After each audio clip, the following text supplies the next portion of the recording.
Bismillahirrahmanirrahim. Dear students, Assalamu alaikum. My name is Abdul Wahid Bhatt, your chemistry teacher. Dear students, chemistry new book part 1 उसके lectures हम आपकी खिदमत में पेश कर रहे हैं। हमने सिलसिला शुरू कर रखा है चैप्टर नंबर 1 से, जिसके हम 3 लेक्चर आपकी खिदमत में पेश कर चुके हैं। उसी सिलसिले में आज हमारा चौथा लेक्चर है। डियर स्टूडेंट्स, शुरू से ही मैं आपकी खिदमत में ये बात अर्ज़ कर रहा हूँ कि ये चैप्टर नंबर 1 जो है ये पीरियोडिक टेबल की एक्सप्लेनेशन है, और मैं आपको बता चुका हूँ कि जो पीरियोडिक टेबल है वो सिर्फ एलिमेंट्स का एक चार्ट नहीं है कि जिसमें सिर्फ सिंबल्स लिख दिए गए हैं। मैंने आपके सामने अर्ज़ किया है कि पीरियोडिक टेबल स्टडी करने से बेशुमार इंफॉर्मेशन नॉलेज हमें हासिल होता है, और एलिमेंट्स की, ना सिर्फ एलिमेंट्स की बल्कि उनके कंपाउंड्स की भी कैरेक्टरिस्टिक्स, प्रॉपर्टीज़ हम आसानी से स्टडी कर पाते हैं। उसी सिलसिले में आज हमारा जो टॉपिक है वो है मेटल, नॉन मेटल और मेटलाइड्स। ठीक हो गया जी। अब हम ये देखते हैं कि जो हमारा पीरियोडिक टेबल है उसमें 118 एलिमेंट्स हैं, और उन 118 एलिमेंट्स को नेचर की बुनियाद पर हम 3 हिस्सों में, 3 क्लासेस में क्लासीफाई कर सकते हैं, 3 कैटेगरीज में क्लासीफाई कर सकते हैं। और वो है जनाब मेटल, नॉन मेटल और मेटलाइड्स। सो बारी बारी इन्हें हम अब तफसील के साथ सीखते हैं। आइए सबसे पहले हम जिक्र करते हैं किसका जनाब, मेटल्स का। सबसे पहले हम जिक्र करते हैं जनाब किसका, मेटल्स का। तो मेटल को सबसे पहले हम डिफाइन कर लेते हैं। मेटल्स वो एलिमेंट्स हैं जो कि इलेक्ट्रॉन लूज करके पॉजिटिव आयन बनाने की सलाहियत रखते हैं। मेटल्स वो एलिमेंट हैं, जाहिर है तो ये एलिमेंट ही ना, वो एलिमेंट हैं जो कि इलेक्ट्रॉन लूज करके पॉजिटिव आयन बनाने की सलाहियत रखते हैं। इसकी बहुत आसान सी एग्जांपल हमारे सामने मौजूद है, सोडियम, जो कि एक बेहतरीन रिएक्टिव मेटल है। ये इलेक्ट्रॉन, सोडियम के सबसे बाहर एक ही इलेक्ट्रॉन होता है, एक इलेक्ट्रॉन होता है, याद रखिएगा। तो वो एक इलेक्ट्रॉन लूज करके ये पॉजिटिव आयन बना रहा है, पॉजिटिव आयन बना रहा है। तो ये देख लीजिए, ये मेटल कहलाता है।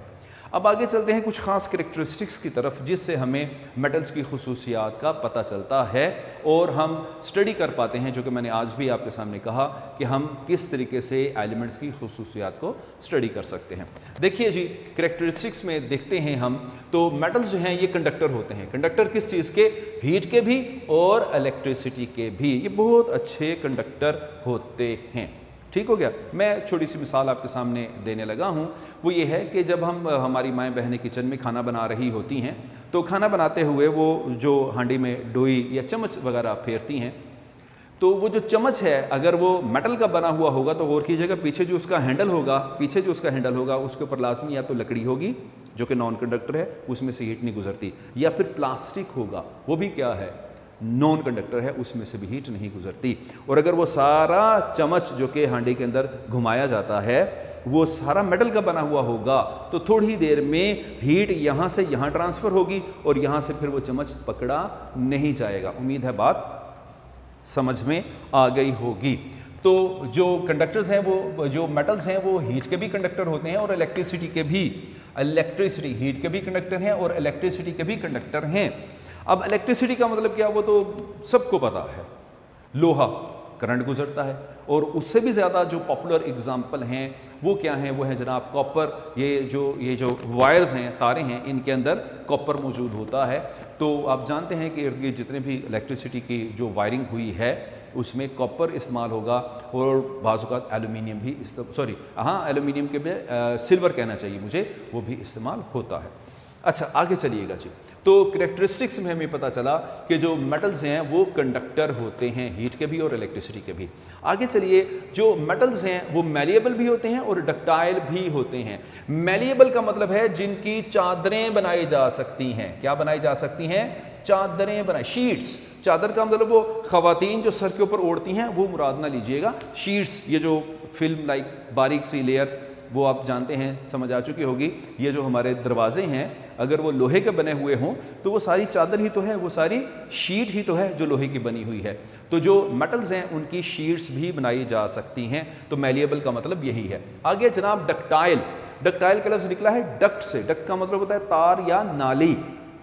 तो मेटल्स की वायर्स यानी तारें भी बनाई जा सकती हैं। अगेन फिर वही मिसाल दूंगा कि यहाँ ये बाहर तो ये इंसुलेशन है, इसके अंदर जो वायर है जाहिर है वो क्या है, कंडक्टर है, तो इसकी तार बनी है, समझ गए जी।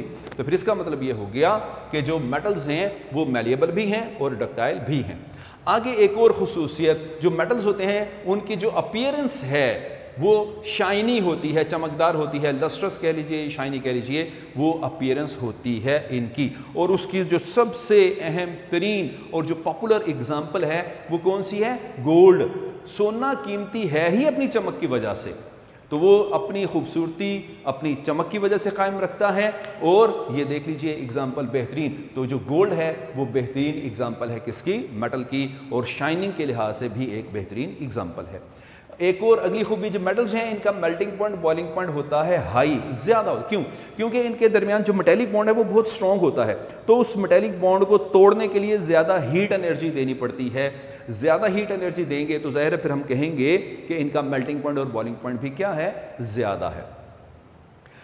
अगली खूबी, तमाम के तमाम मेटल्स सॉलिड होते हैं, फिजिकल स्टेट के लिहाज से बात है, क्या होते हैं?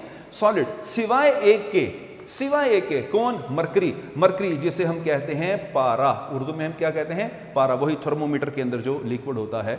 ठीक, अब ये वाहिद मेटल है जो कि लिक्विड हालत में पाया जाता है, बाकी तमाम के तमाम मेटल जो हैं वो क्या हैं? सॉलिड हैं। फिर वही बात आ गई, लोहा सॉलिड है, कॉपर यानी तांबा सॉलिड है, सिल्वर चांदी सॉलिड है, वगैरह वगैरह, जितनी भी मिसालें आप दे सकते हैं। अगली खूबी की तरफ चलते हैं, वो ये है कि जो मेटल्स हैं वो जब ऑक्सीजन के साथ रिएक्ट करते हैं तो बेसिक ऑक्साइड बनाते हैं। वैसे याद रखिएगा, जो मेटल्स हैं ना, मेटल्स वो बेसिक ऑक्साइड भी बनाते हैं और एम्फोटेरिक ऑक्साइड भी बनाते हैं। तो जनरली यही कहा जाता है कि जो बेसिक ऑक्साइड बनाते हैं। यहाँ मैं थोड़ा सा डिफरेंशिएट कर दूं, मेटल अगर रिएक्टिव होंगे तो बेसिक ऑक्साइड बनाएंगे, अदरवाइज एम्फोटेरिक ऑक्साइड बनाते हैं जी। ठीक है, चलें आगे चलते हैं। तो मैं मिसाल देने लगा हूं कि मेटल्स, ये देख लीजिए टॉपिक हमारा मेटल है, मेटल जब ऑक्सीजन के साथ रिएक्ट करते हैं तो बेसिक ऑक्साइड बनाते हैं। अच्छा, अब ये तो बात पूरी हो गई, लेकिन चलिए चलते चलते मैं एक और बात भी आपको बता दूं कि इसे हमने बेसिक ऑक्साइड क्यों कहा। तो चलते चलते जरा सुनिएगा कि बेसिक ऑक्साइड वो ऑक्साइड जिसे अगर हम पानी में डालें तो बेस बनाए, वो ऑक्साइड जिसे पानी में डाला जाए तो बेस बना दे, उस ऑक्साइड को हम बेसिक ऑक्साइड कहते हैं। तो जो सोडियम ऑक्साइड है, इसे जब हम वाटर में डालते हैं तो सोडियम हाइड्रोक्साइड बनता है, जो कि एक बेहतरीन बेस है।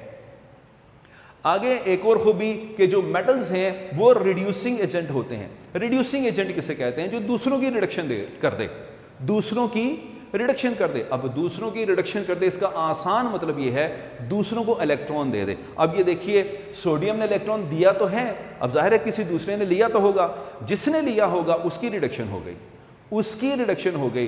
तो ये रिडक्शन किसने की है? सोडियम ने, मेटल ने। तो मेटल क्या होंगे? रिड्यूसिंग एजेंट होंगे। एक और बात जरा सुन लीजिएगा, जो मेटल्स हैं इनमें से कुछ मेटल्स ऐसे भी हैं जिन्हें क्रोयन हो जाता है, जंग लग जाता है, जिसकी फिर कहने लगा हूं एक जो पॉपुलर एग्जांपल है वो कौन सी है? गोल्ड है।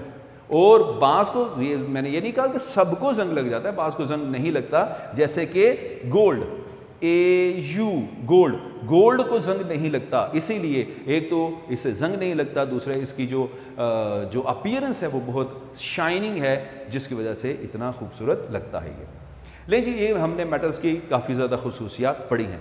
अब अगले हिस्से की तरफ ज़रा चलिएगा जी, वो क्या? वो हैं नॉन मेटल्स। तो हमारे पीरियोडिक टेबल में कई एलिमेंट ऐसे हैं जिन्हें हम क्या कहते हैं? मेटल्स। और हमारे पीरियोडिक टेबल में कई एलिमेंट्स ऐसे हैं जिन्हें हम क्या कहते हैं? Non metal. अच्छा जी, अब नॉन मेटल की डेफिनेशन भी इसी बुनियाद पर कर लीजिएगा। मेटल कौन से हैं? जो इलेक्ट्रॉन खारिज करके पॉजिटिव आयन बनाएं। तो फिर नॉन मेटल कौन से होंगे? जो इलेक्ट्रॉन लेकर नेगेटिव आयन बनाते हैं। तो एग्जांपल देख लीजिए, क्लोरीन एक इलेक्ट्रॉन लेकर क्लोराइड आयन बनाता है, क्लोरीन एक इलेक्ट्रॉन लेकर क्लोराइड आयन बनाता है। तो देख लीजिए, इसने इलेक्ट्रॉन गेन करने की सलाहियत मौजूद है, नेगेटिव आयन बनाने की सलाहियत मौजूद है, लिहाजा क्लोरीन क्या कहलाएगा? नॉन मेटल कहलाएगा। अच्छा, अब इसकी कुछ कैरेक्टरिस्टिक्स की तरफ देखते हैं, ध्यान जरा सुनिएगा जी। मेटल क्या है? कंडक्टर हैं, जबकि नॉन मेटल क्या है? नॉन कंडक्टर हैं। अब यहाँ बहुत इंटरेस्टिंग बात वो ये है कि जो नॉन मेटल हैं तो वो नॉन कंडक्टर, लेकिन एक एक्सेप्शनल केस मौजूद है, वो ये है कि जो ग्रेफाइट है तो वो नॉन मेटल, मगर इसमें से करंट गुजरता है, ग्रेफाइट में से करंट गुजरता है। अब आप कहेंगे जी ग्रेफाइट क्या है? तो ग्रेफाइट कार्बन की एक किस्म है, ग्रेफाइट कार्बन की एक शक्ल समझ लीजिए, एलोट्रोपिक फॉर्म है, कार्बन समझ लीजिए। अगर याद नहीं रहता तो कम से कम कार्बन जरूर ध्यान में रखिएगा, वरना ज्यादा बेहतर यही है कि आप ग्रेफाइट ही कहें। Graphite is the allotropic form of carbon. आगे चलिए जी, अगली बात कौन सी है, वो ये है कि जो मेटल्स होते हैं वो मैलिएबल और डक्टाइल होते हैं, उसके अगेंस्ट जो नॉन मेटल होते हैं वो मैलिएबल और डक्टाइल नहीं होते, वो ब्रिटल होते हैं। ब्रिटल का मतलब खस्ता। खस्ता का मतलब क्या है, जिसके ऊपर थोड़ी सी फोर्स लगाएं और वो ब्रेक कर जाए, टूट जाए, उसे हम खस्ता कहते हैं। आगे जरा सुनिएगा जी, जो मेटल्स हैं उनकी जो अपीयरेंस है, सरफेस, वो बड़ी चमकदार होती है, शाइनिंग होती है, लस्ट्रस होती है, जबकि जो नॉन मेटल्स हैं उनकी अपीयरेंस जो है वो डल होगी। क्या होगी? डल होगी, यानी शाइनिंग नहीं होगी। इनका melting point boiling point high बता चुका हूं, जबकि इनका मेल्टिंग पॉइंट बॉइलिंग पॉइंट क्या होता है? लो होता है कंपैरेटिवली। आगे एक और इंटरेस्टिंग बात आ गई है, नॉन मेटल की फिजिकल स्टेट। फिजिकल स्टेट, जैसे मेटल के बारे में मैंने कहा कि ये सारे के सारे सॉलिड होते हैं सिवाय किसके? मरकरी के। तो फिर नॉन मेटल के बारे में मैं क्या कहूंगा? नॉन मेटल जो है उनकी फिजिकल स्टेट ये सॉलिड भी हो सकते हैं, लिक्विड भी हो सकते हैं और गैस भी हो सकते हैं नॉन मेटल। सॉलिड की एग्जांपल भी है, चल एक सल्फर है, आयोडीन है, और ये दोनों बहुत इंपॉर्टेंट एग्जांपल हैं नॉन मेटल की। लिक्विड हालत में, गौर फरमा लीजिए, लिक्विड हालत में सिर्फ एक ही नॉन मेटल है। लिक्विड हालत में सिर्फ एक ही नॉन मेटल है, और वो कौन है? ब्रोमीन। बहुत अहम बात।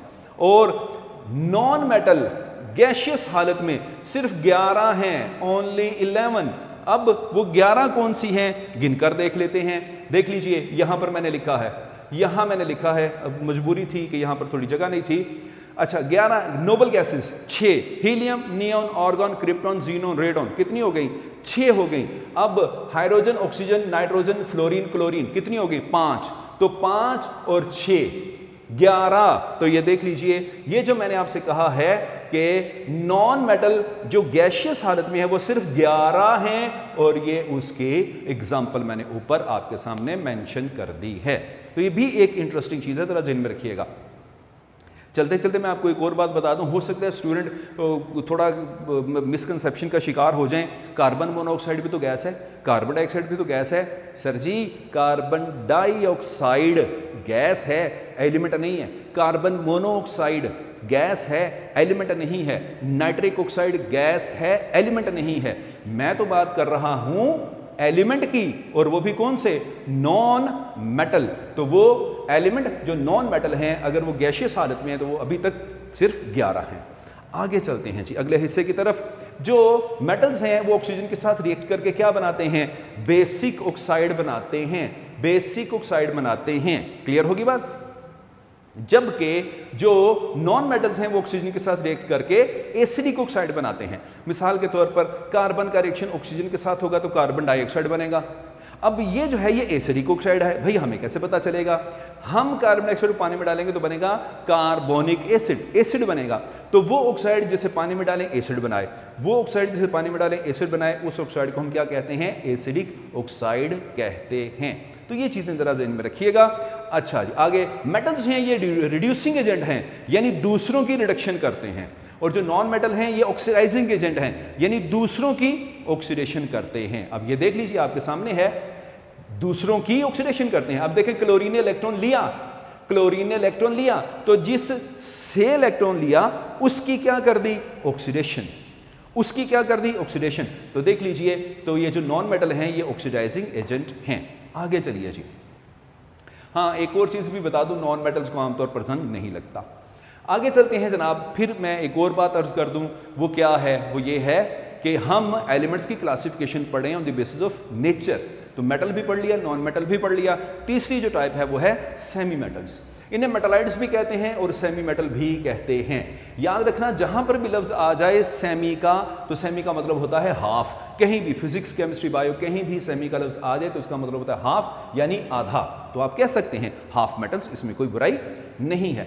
अब इन्हें कैसे डिफाइन करें? उन्हें तो कह दिया ना हमने कि जो इलेक्ट्रॉन लूज करें, वो एलिमेंट जो इलेक्ट्रॉन लूज करें वो मेटल हैं, वो एलिमेंट जो इलेक्ट्रॉन गेन करें वो नॉन मेटल हैं, वो एलिमेंट जो इलेक्ट्रॉन लूज करें वो मेटल, जो इलेक्ट्रॉन गेन करें वो नॉन मेटल। तो फिर इन्हें क्या कहें? इनके बारे में हम ये कहते हैं कि ये वो एलिमेंट जिनकी खुसूसियात मेटल और नॉन मेटल के दरमियान हो, मेटल और नॉन मेटल के इन बिटवीन हो, उन्हें हम कहते हैं सेमी मेटल्स। कैरेक्टरिस्टिक्स की तरफ जरा चलते हैं। सेमी मेटल में कुछ खुसूसियात मेटल जैसी भी होती हैं, जैसे कि जो सेमी मेटल्स हैं वो कंडक्टर होते हैं। अच्छा, और इन्हीं के अंदर नॉन मेटल जैसी भी खुसूसियात होती हैं, क्योंकि ये आमतौर पर ब्रिटल होते हैं। तो देख लीजिए, ब्रिटल होना नॉन मेटल की खूबी है। आगे, ये जो कंडक्टर हैं ये मॉडरेट कंडक्टर हैं। क्या मतलब इसका?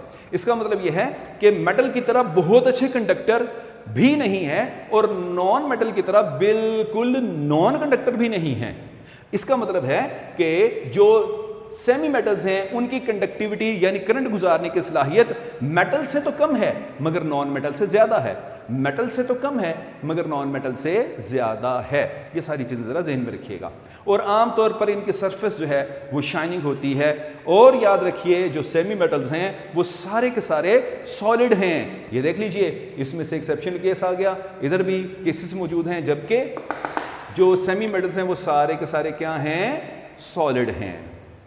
अब आगे जरा सुनिएगा जी, ये जो सेमी मेटल्स हैं, अब जरा आगे एक और मैं पीरियोडिक टेबल आपको दिखाना चाहूंगा।